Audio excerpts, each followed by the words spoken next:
अस्सलाम वालेकुम बच्चे, कैसे हैं सब लोग? होप सो सब ठीक होंगे। आज हम 9th क्लास के physics according to new syllabus chapter 4 के एक्सरसाइज के शॉर्ट क्वेश्चंस करेंगे। तमीरी फकीर के सवालात। कहते हैं पहला शॉर्ट क्वेश्चन है, एक कार दो मुख्तलिफ रेडियस के मोड़ों से एक जितनी स्पीड से गुजरती है, किस निस्फ कतर वाले मोड़ में इस पर ज़्यादा सेंटीमीटर फोर्स लगेगी? अपने जवाब को साबित करें। अच्छा, कहते हैं हम लोगों ने इसका आंसर ही आपके पास गिवन है, इसको देखते हैं। कहते हैं आपके पास हमने ये पढ़ा हुआ है कि सेंटीमीटर फोर्स का ये फार्मूला हमने पढ़ा हुआ है, M V square over R. मतलब चैप्टर का लास्ट टॉपिक था कि हमारे पास सेकंड लास्ट कह ले, सेंटीमीटर फोर्स का ये फार्मूला था M V square over R. अगर मैं जितना रेडियस कम करती जाऊंगी, कतर किसी का कम करती जाऊंगी सर्कल का, तो उसके ऊपर सेंटीमीटर फोर्स उतनी ज्यादा लगानी पड़ेगी। तो यहाँ पे यही बात कर रहा है कि रेडियस आर जितना कम होगा फोर्स उतनी ही ज्यादा लगानी पड़ेगी। तो वो यहाँ पे यही बात कर रहा है, जो कार है निस्फ कतर वाले मोटर पर ज्यादा सेंटीमीटर फोर्स लगानी है। क्यों? क्योंकि अगर आर कम कर देंगे तो सेंटीमीटर फोर्स क्या होगी? ज्यादा होगी। तो वो यहाँ से कह रहे हैं इस फार्मूले के अकॉर्डिंगली ये इनवर्सली प्रोपोर्शनल है। इनवर्सली प्रोपोर्शनल का मतलब है मैं अगर रेडियस बढ़ाऊंगी तो फोर्स कम हो जाएगी। अगर मैं रेडियस यहाँ पे निस्फ कर रही हूँ, मतलब उसको आधा कर रही हूँ, पहले की निस्बत कम कर रही हूँ, तो फोर्स ज्यादा देनी पड़ेगी। अगला शॉर्ट क्वेश्चन है, वो कहता है हमारे पास एक पका हुआ आम तो आमतौर पर खुद ब खुद दरख्त पर से नहीं गिरता, लेकिन जब दरख्त के शाख को हिलाया जाता है तो आम आसानी से गिर जाता है। कहते हैं इसकी वजह यह है कि जब आप आम को हिलाते हो तो आप बाहर से एक फोर्स लगा रहे होते हो। वो फोर्स क्या कर रही होती है? जिस फोर्स के साथ आम शाख के साथ लगा होता है ना, उस फोर्स को कम कर देती है, उसको कमजोर कर देती है। तो जिसकी वजह से आम जो है वो ग्रेविटी की वजह से नीचे खुद ब खुद आ जाता है। कि आम के ऊपर पहले ग्रेविटी की फोर्स लग रही होती है लेकिन वो उसके साथ अटैच होता है, लेकिन जब आप बाहर से कोई इजाफी फोर्स लगाते हो तो वो फोर्स क्या करती है? उसकी जिस फोर्स के साथ वो लगा होता है शाख के साथ आम, उसको कमजोर कर देती है। आम खुद ब खुद नीचे आ जाता है। अगला शॉर्ट क्वेश्चन है, कहते हैं अशिया को उलटने के हवाले से तवाज़ुन और सेंटर ऑफ ग्रेविटी का डार्ट और बहस करें। कोई मिसाल दें जिसमें किसी शय का सेंटर ऑफ ग्रेविटी इसके तवाज़ुन की क्या पजीरी पर असरअंदाज होगा। इसी तरह वाज़ह करें कि किस तौर पर इसके सहारे की बुनियाद तब्दील करने से असरअंदाजी होती है।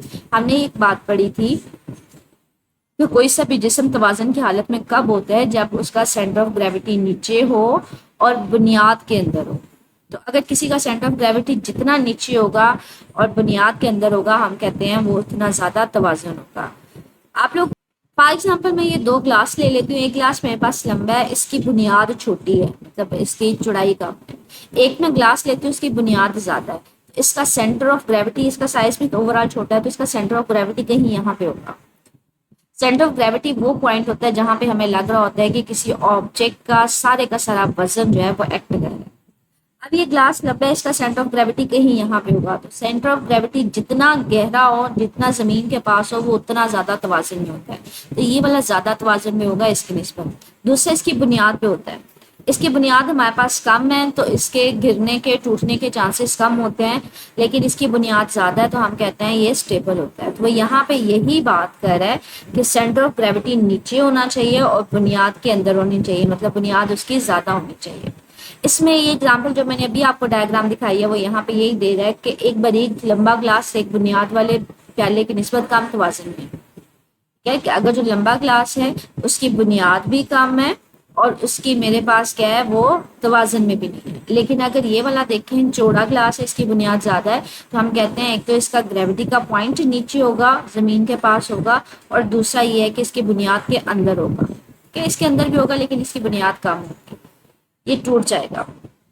सहारे की बुनियाद का बड़ा होना और सेंटर ऑफ ग्रेविटी का नीचे होना इसके तवाज़ुन को बढ़ा देता है। ठीक है, आपने इसमें पढ़ा था एक, अगर याद हो टॉपिक एक देखा था, ये हमने क़याम पज़ीर तवाज़ुन में देखा था कि अगर कोन है उसको इस तरह से रखा है, इसका तवाज़ुन अभी जो बुनियाद है वो ज्यादा है, तो ये इसको थोड़ा सा हल्का सा ऊपर करते हैं, छोड़ते हैं तो वापस आ जाता है, मतलब ये तवाज़ुन में होता है। इसकी हालत बदलेंगे तो वापस अपनी असली हालत में आ जाता है।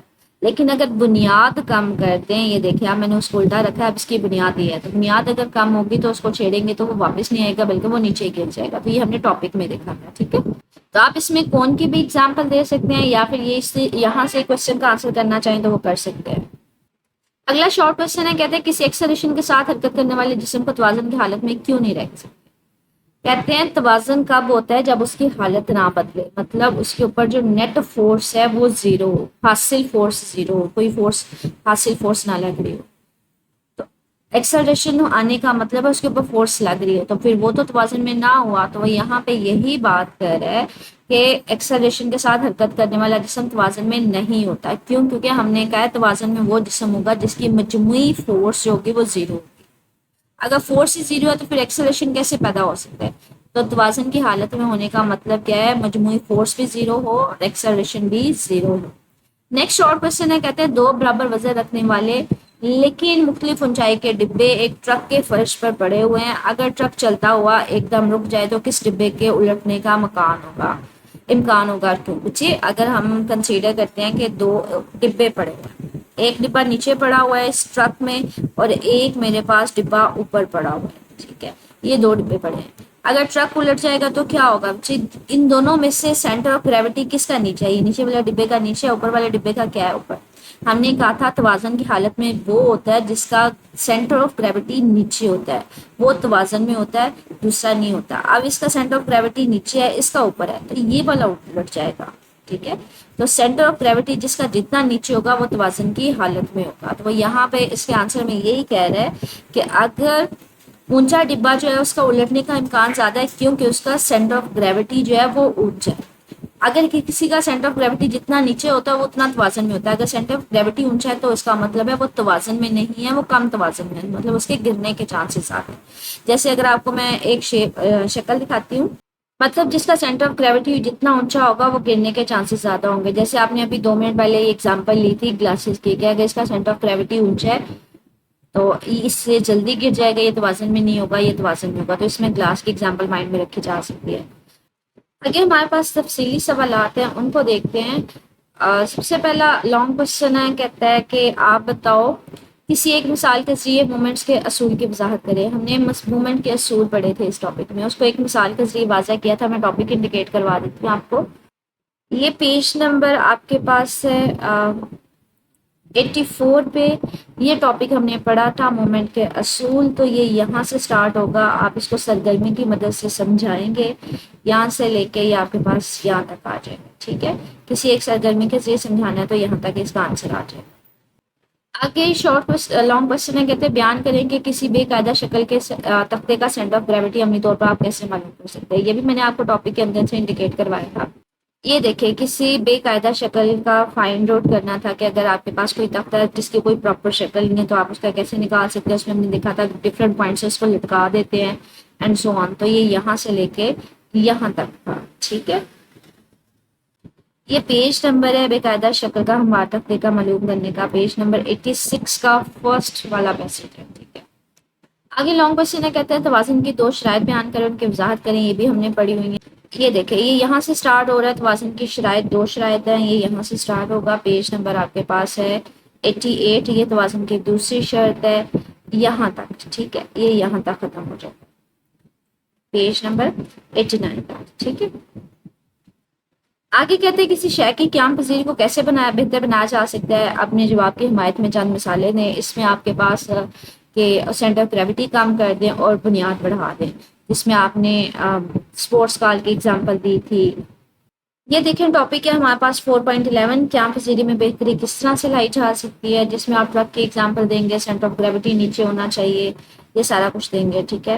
تو یہ یہاں تک آپ کے پاس ٹاپک کا آنسر آ جائے گا، ٹھیک ہے۔ پیج نمبر میں آپ کو انڈیکیٹ کروا دیتی ہوں، پیج نمبر ہے ہمارے پاس یہاں پہ تو مسنگ ہے، اس سے اوپر والا پیج دیکھ لیتے تو آئیڈیا ہو جائے گا۔ 91 یہ 92 پیج پہ ہے، ٹھیک ہے، 92 پیج پہ ہیڈنگ دی ہوئی ہے قیام پذیری میں بہتری۔